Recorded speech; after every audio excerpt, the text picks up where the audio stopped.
So guys welcome back to LT vlogs. एक बार फिर से for a brand new video. And आज हम डिस्कस करने वाले हैं कि जो पीटी में नए चेंजेस आए थे उसके बाद आप क्या कर सकते हो या क्या ऐसी टिप्स फॉलो कर सकते हो जिससे आप एक परफेक्ट 90 ला पाओ। मैं 75, 79, 85 की बात नहीं कर रहा। This video will help you score a perfect 90। मैं अगर अपना ही एग्जाम्पल दूं तो मैंने अभी रिसेंटली 2 बार पीटी टेस्ट दिया just to test out the format. एक 7 अगस्त से पहले और एक 7 अगस्त के बाद, क्योंकि 7 अगस्त से काफ़ी सारे चेंजेस आए थे in terms of scoring, in terms of marks and in terms of AI checking as well. तो दोनों बार मेरे परफेक्ट 90 आए। That means 90 in all the modules. और 2 बार टेस्ट देने के बाद मैंने रियलाइज की कि इतना टफ नहीं है पीटी जितना लोग सोचते हैं। अब इसके भी दो स्पेक्ट्रम्स हैं। कुछ लोग, एक सेक्शन आपको लोगों का वो मिलेगा जो वो बोलेंगे कि न्यू चेंजेस के बाद थोड़ा मुश्किल हो गया पीटी में स्कोर करना। And on the other spectrum you will find people जो बोलेंगे कि यार एक्चुअली में ईजी हो गया स्कोर लाना। क्योंकि अगर आप एक स्पेसिफिकली पीआर के लिए अगर आप पीटी दे रहे हो तो आपको 88 लाने पड़ेंगे, 85 लाने पड़ेंगे, जो कि पहले से ज्यादा है। दैट मीन्स या तो जेन्युइनली ईजी हो गया टेस्ट या फिर जेन्युइनली स्कोरिंग ईजी हो गई है। तो इस वीडियो में मैं आपको ना बेसिक इन्फॉर्मेशन नहीं दूंगा कि आपने इसको ऐसे करना है, ये क्वेश्चन का फॉर्मेट ऐसा है। वो चीज़ें आपको ऑलरेडी पता होनी चाहिए। If you are planning to give a PT, आपको पूरा फॉर्मेट पता होना चाहिए, आपको सारी स्कोरिंग पता होना चाहिए कि किस क्वेश्चन के ज़्यादा मार्क्स हैं, किस क्वेश्चन के कम मार्क्स हैं, किस क्वेश्चन में मुझे ज़्यादा टाइम लगेगा और किस क्वेश्चन में मुझे जल्दी करना पड़ेगा या फिर मेरे को कम टाइम मिलेगा। तो इन शॉर्ट भाई, इस वीडियो में मैंने आपके लिए 5 टिप्स रखी हैं जो मैंने पर्सनली फॉलो की थी। And these are not generic, these are very precise tips. And अगर आप इन टिप्स को फॉलो कर लेते हो तो भाई आपके 75 छोड़ो, 80 छोड़ो, आपके सीधा 90 आ सकते हैं। एंड ट्रस्ट मी, जितने मेरे फ्रेंड्स ने दिए और मैंने भी 2 बार दिया है, getting 90 is not that tough. आपको सिर्फ कुछ बेसिक चीजें ध्यान में रखनी है जो मैं इस वीडियो में बताने वाला हूँ। एंड आप सिर्फ इन चीजों को फॉलो करो apart from understanding the format of the exam. End of course आपको मॉक टेस्ट बहुत सारे देने हैं। तो let's just dig into straight in this video.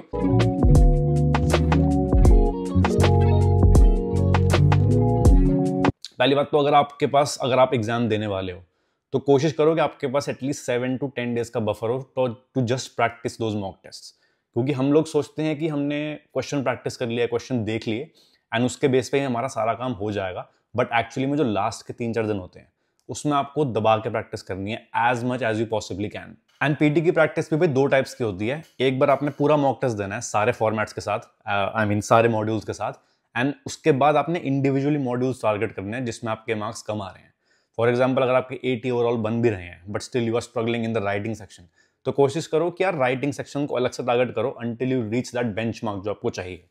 तो अगर मैं सबसे पहली टिप की बात करूं जो मैंने नोटिस किया है specially in the new structure, वो है कि आपको न्यू स्ट्रक्चर की टाइमिंग और फॉर्मेट बिल्कुल पता होना चाहिए। अब अगर मैं आपको एग्जाम्पल दूं तो जो एग्जाम की जो टाइमिंग पहले थी वो टाइम्स काफी सारे एडजस्ट हुए गए हैं। Some sections are now shorter and tasks are more compressed. अब इसका बहुत इजी शब्दों में आपको बात बताऊं तो पहले जहां पे 10 मिनट के अंदर अगर आपको 5 क्वेश्चन करने होते थे तो अब 10 मिनट के अंदर आपको 6 या 7 क्वेश्चन करने पड़ेंगे।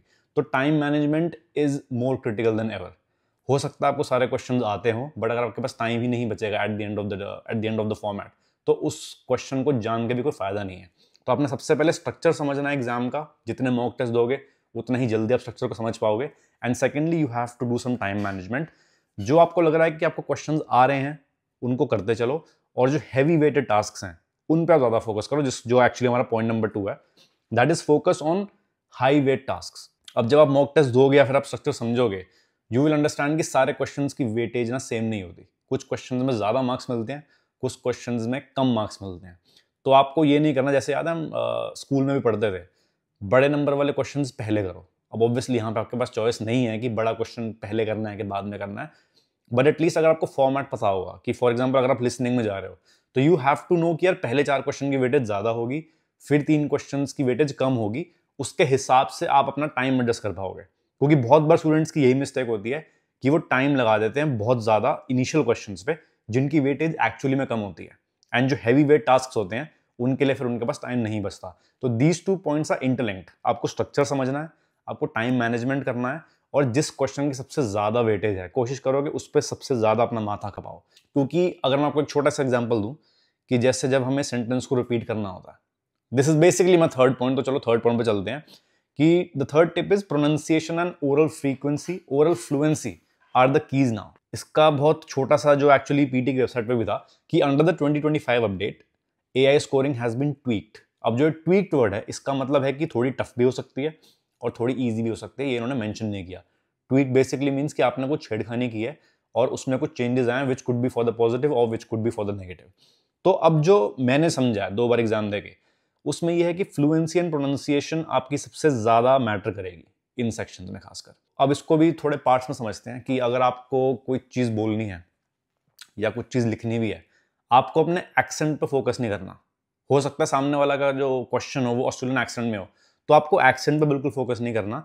आपको सिर्फ ये फोकस करना है कि आप जो भी वर्ड्स बोल रहे हो, भले ही एक वर्ड बोलो या आप 4 वर्ड बोलो, वो स्लो, प्रिसाइज एंड क्लियर होना चाहिए। क्योंकि एआई स्कोरिंग का मतलब ये नहीं है कि you have to master the accents, and अगर आप एक ब्रिटिश एक्सेंट में बोलोगे या ऑस्ट्रेलियन एक्सेंट में बोलोगे तो ही आपको नंबर मिलेंगे। आपकी फ्लुएंसी और प्रोनाउंसिएशन सबसे बेस्ट होनी चाहिए। It's not about sounding native, it's about being clear, consistent and smooth. जैसे मैं भी जब इंग्लिश बोलता हूँ, obviously you develop an accent, may be a little bit, but जब आप एग्जाम में बैठे हो तो आपका चाहे इंडियन एक्सेंट हो या साउथ एशियन एक्सेंट हो, आपको वही एक्सेंट चेंज, एक्सेंट पे ज्यादा फोकस मत करना। क्योंकि मैंने बहुत लोगों से मिस्टेक सुनी है कि यार हमने तो बहुत अच्छा बोला था, we were sounding absolutely British और we were sounding absolutely Australian, but उससे आपका कोई फायदा नहीं होगा अगर आपकी प्रोनाउंसिएशन क्लियर नहीं है। तो अगर आपके पास एक बेसिक सा सेंटेंस है, instead of rushing through a sentence like the university offers many programs blah blah blah slightly, ठीक है, फिर अगर आप बोलोगे the university offers many programs for international students, clear, calm and confident. अब दोनों में, एक में मेरी पेस ज्यादा थी and I tried to imitate the accent, but जो सेकंड वाला था उसमें मैंने यूनिवर्सिटी ऑफर्स मेनी प्रोग्राम्स सलीके से बोला, अप्रोप्रिएट पॉजेस दिए। ये बहुत जरूरी है। अगर आपके सेंटेंस में कॉमा आया, that means you have to give a pause. अगर आपके सेंटेंस में कोलन या सेमीकोलन आया, you have to give a pause. तो बेसिकली वोकैबुलरी के साथ प्रोनाउंसिएशन जितनी ज्यादा प्रैक्टिस करोगे बोल के, उतने ही आपके लिए मार्क्स इजी हो जाएंगे लेने। कोई भी छोटा सा भी एग्जांपल अगर मैं आपको और दूं, practice speaking with a steady pace, not too fast, not too robotic. अब ये एक सेंटेंस है, अगर आपको टाइम बचाना तो ये भी बोल सकते हो कि यार practice speaking with a steady pace, not too fast and not too robotic, which is absolutely right, कोई दिक्कत नहीं है इसमें। But the second version would be practice speaking with a steady pace, which is not too fast and not too robotic. Clear, concise, precise words आपने बोलने हैं appropriate pauses के साथ, एंड पॉजेज को लॉन्ग पॉजेज से confuse मत करना। अगर आप सोचते रहोगे या जो भी आप फिलर्स डालोगे, उससे आपके मार्क्स कम होते रहेंगे। तो ये इस वीडियो का सबसे इंपॉर्टेंट पार्ट है कि आपकी जो फ्लुएंसी है और प्रोनाउंसिएशन है, that will get you the marks. जितना नेटिव साउंड करने की कोशिश करोगे या जितना एक्सेंट्स को चेपोगे उन पे, उतना ही आपका नुकसान होगा। Keep that in mind. Number 4 tip मेरी लिसनिंग के ऊपर है specifically, that is beware of the new weightage. अब लिसनिंग एक ऐसा सेक्शन है जहां पे आप मैक्सिमम मार्क्स गेन कर सकते हो, but on the other hand आप मैक्सिमम मार्क्स लूज भी कर सकते हो, कोई बड़ी बात नहीं है। The biggest trap in listening which I feel is right from dictation. This single task can make और ब्रेक योर लिसनिंग स्कोर, क्योंकि इसकी वेटेज सबसे ज्यादा होती है लिसनिंग सेक्शन में। अब जैसे मैं आपको पिछले पॉइंट में बता रहा था, अगर उस जो भी एक लेडी है, आदमी है जो डिक्टेट कर रहा है और आपको एज इट इज कॉपी करना है, उसका एक्सेंट कुछ भी हो सकता है, ठीक है। तो भली आपकी इंग्लिश अच्छी हो, आपको उसका एक्सेंट भी समझना पड़ेगा, क्योंकि वो पेस एडजस्ट नहीं कर सकते आप। अगर मैं आपके सामने 3 लाइनें बोल दूं तो, और अगर आपको एक्सेंट समझना है या आपको वर्ड समझना है या आपको प्रोनाउंसिएशन समझना है, तो आपका पूरा क्वेश्चन गलत हो जाएगा। Because even if you miss one word और any element from the sentence, क्योंकि होता क्या है कि आपको एज इट इज छापना होता है सेंटेंस। डिक्टेशन का मतलब ये है कि उसने एक सेंटेंस बोला या 2 सेंटेंस बोले, you have to write it exactly what the speaker said. अगर उसमें आपने एक वर्ड की स्पेलिंग भी गलत की या एक वर्ड को आपने आगे पीछे कर दिया या स्पेलिंग या आपने वर्ड मिस कर दिया, तो भाई आपके उस क्वेश्चन में पूरे के पूरे मार्क्स जाएंगे। तो the trick for this is train your short term memory. इसका मतलब ये है कि don't just write the words as you hear them, instant chunk the sentences into the groups. अब मैंने जो स्ट्रेटेजी अप्लाई की थी, आपके पास एक नोटबुक से होती है जिसमें आप फटाफट स्क्रिबल कर सकते हो, तो आप कोशिश करो शॉर्ट टर्म मेमोरी को ब्रेक्स में डालने की। जैसे अगर कोई सेंटेंस है आपके पास XYZ, तो अगर आप उसको वर्ड बाय वर्ड लिखना चालू करोगे और अगर आप एक एक वर्ड पर फोकस करोगे लिखने में, सुनते सुनते, तो जब तक सेंटेंस खत्म होगा, जो ऑडियो खत्म होगी, आपका सेंटेंस खत्म नहीं हुआ होगा, and then you will be like इसके बाद उसने क्या बोला था। तो कोशिश करो कि आप स्क्रिबल इतना तेज करो और try to break the words. अगर एक वर्ड है नेवरदलेस, जो ऑडियो में बोला गया है, तो अब नेवरदलेस पूरा मत डालो, नेवर कुछ करके उसका एब्रिविएशन बनाओ, कॉमा डालो और आगे कंटिन्यू करो। क्योंकि जितना जल्दी आप रफ वर्क में स्क्रिबल कर पाओगे ऑडियो से, उतना ही जल्दी आप इसमें लिख पाओगे। तो this is just one of the tip, क्योंकि लिसनिंग एक्चुअली काफी ट्रिकी सेक्शन है। अगर आप इंग्लिश समझ सकते हो, सारे एक्सेंट्स पकड़ सकते हो और आपकी स्क्रिबलिंग स्पीड तेज है, तो भाई लिसनिंग में फुल मार्क्स लाना कोई बड़ी बात नहीं है। That's why I was saying this can make और ब्रेक योर एग्जाम। अगर आपका लिसनिंग अच्छा चला गया तो ओवरऑल अच्छा चले जाएगा, बट अगर आपने लिसनिंग में थोड़े बहुत भी कर दिए तो this will drastically impact your score, जो मैंने नोटिस किया है। अब अगर मैं आपको एग्जांपल दूं तो अगर सीधा सेंटेंस जो ऑडियो आया, the library will be close during the winter break. अब ठीक है, इसको आप फटाफट आपने नोटिस क्या करना है, the library will be close during the winter breaks, then type it out. आपको एक एक वर्ड नहीं लिखना है, जैसे इन द है या एंड है, आफ्टर है, ये सारे फिलर्स ना आपका दिमाग ऑलरेडी याद रख सकता है। तो जो भी ट्रिकी वर्ड्स हैं सेंटेंस में, आप उसको स्क्रिबल डाउन करो, make a little mark after that कि इसमें मेरे को फिलर डालना है, then write the rest of the words, एक और मार्क डालो, एंड जब तक ऑडियो प्ले होगी आपकी राइटिंग स्पीड उतनी उससे मैच होनी चाहिए, ताकि जब बाद में टाइप करने की बारी आए आपने कोई वर्ड मिस ना किया हो या फॉरगेट ना किया हो, स्पेशली विद द स्पेलिंग्स। अब टिप नंबर 5 जो मैंने भाई बहुत प्रैक्टिस की, मेरे 2-3 दोस्तों को भी मैंने बताया and they were really happy with it, कि time your mock tests under the real exam conditions. इसका बेसिकली ये मतलब ये है कि जैसा मैंने आपको कहा था शुरू में, कि अगर आपका एग्जाम में 7 या 10 दिन पड़े हुए हैं, आपने लास्ट के 4 या 5 दिनों में सिर्फ मॉक टेस्ट देने और कुछ नहीं करना आपने।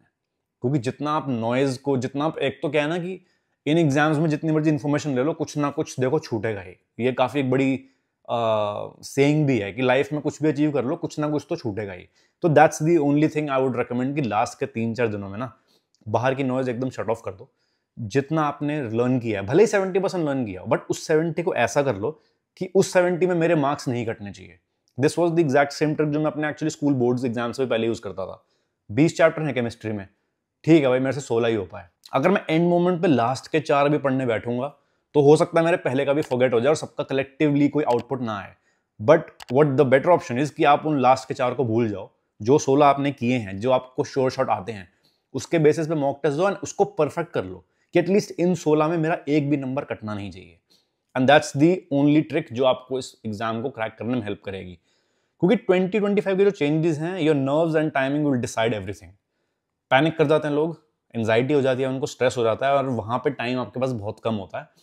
हल्का सा भी आपका ध्यान भटका, हल्का सा भी आप जोन्ड आउट हुए, तो आप उस पूरे क्वेश्चन को मिस कर दोगे। That's why I am suggesting कि अगर आप जब मॉक टेस्ट की एग्जाम्स की प्रैक्टिस करो, practice them under real timing conditions. अगर आपके पास मॉक टेस्ट में अगर सिस्टम में टाइम नहीं भी आ रहा, आप अपने आप को खुद टाइम करो कि यार 2 घंटे का टेस्ट है, मैं इसको 1 घंटा 45 में करूंगा, 1 घंटा 50 में करूंगा, देन उसको एआई से चेक करवाओ एंड देन सी कि यार मेरी ये मिस्टेक्स थी, इनको मैं रिमेनिंग 15 मिनट में कर पाता या नहीं, क्वेश्चन मार्क वाली वाइब आ जाती है वहां पे। After the mock test analyse where are you losing time, which tasks break your flow, then fix them one by one. ये जैसे मैंने आपको वीडियो के शुरू में दोबारा बताया था कि मॉक टेस्ट देना इज वन थिंग, बट जब आपने मॉक टेस्ट दे दिया, आपने देख लिया मेरे पास इतना टाइम बचा था, मैंने एनालाइज कर ली इस पूरी सिचुएशन को, उसके बाद देखो कि अब जो बचे 15 मिनट है इसमें मैं क्या ये मॉड्यूल कर पाता या नहीं, with a big question mark. उसके बाद आपने ये देखना है कि अगर ये मेरा जो गलत हो रहा है मॉड्यूल, इसको मैं क्या कैसे इंप्रूव कर सकता हूँ। That's why I was saying कि पहले मॉक टेस्ट दो, उसके बाद अगर आपको लग रहा है फॉर एग्जांपल कि मेरे राइटिंग में सबसे ज्यादा स्ट्रगलिंग सिनारियो बन रखे हैं, सिर्फ राइटिंग को प्रैक्टिस करो। स्पीकिंग हो रहा है तो सिर्फ स्पीकिंग प्रैक्टिस करो। तो भाई ये ही मेरी 5 टिप्स हैं जो आपको एक्चुअली जेन्युइनली अपना एग्जाम मेक करने में हेल्प करेंगी। And this is what I am speaking from experience कि 90 ईच लाना कोई बड़ी बात नहीं है। सबको आपको रीकैप दे दूं मैं तो देखो, सबसे पहला पॉइंट था master the new timing and the structure. ये आपका प्राइमरी ऑब्जेक्टिव होना चाहिए। Second, which is link to this, focus on high weight tasks. जिसके टास्क के मार्क्स सबसे ज्यादा हैं उनको आपने बिल्कुल मिस नहीं करना है, because those will again make और break your exam score. Third is you have to polish your pronunciation and fluency. ये तीनों पॉइंट लिंक्ड हैं तो इसको अलग से लेके मत चलना। Fourth point, train for listening accurately, जो मैंने आपको जैसे मैंने एक्सप्लेन किया। And the fifth one is do full mock test under exam conditions. And भाई अगर आप इन 5 को अपनी लाइफ में इंप्लीमेंट करते हो, अपना पीटी के उसमें हेल्प करते हो, आपको मतलब इंप्लीमेंट करते हो, आपके लिए पीटी में 90 लाना कोई बड़ी बात नहीं है। एंड आप टाइम से पहले फिनिश कर दोगे, कोई बड़ी बात नहीं है, क्योंकि आपने प्रैक्टिस इतनी कर ली होगी, आपको इतना आइडिया लग गया होगा पेपर का कि आप बोलोगे this is just like another mock test. And mock test में हमेशा मुश्किल चीजें आती है, तो अगर आप मॉक टेस्ट में you are somewhere between 80 and 85, guarantee की बात है कि आप एक्चुअल एग्जाम में 90 ले ही आओगे। If you found this video helpful, make sure you subscribe to the channel. हम ऐसा कंटेंट डालते रहते हैं। And if you have any questions regarding PT और द न्यू फॉर्मेट या मेरे स्कोर्स, अगर आपको कोई टिप्स लेनी हो, I am happy to provide you the reference. Comment करो दबा के, and I will see you in the next one.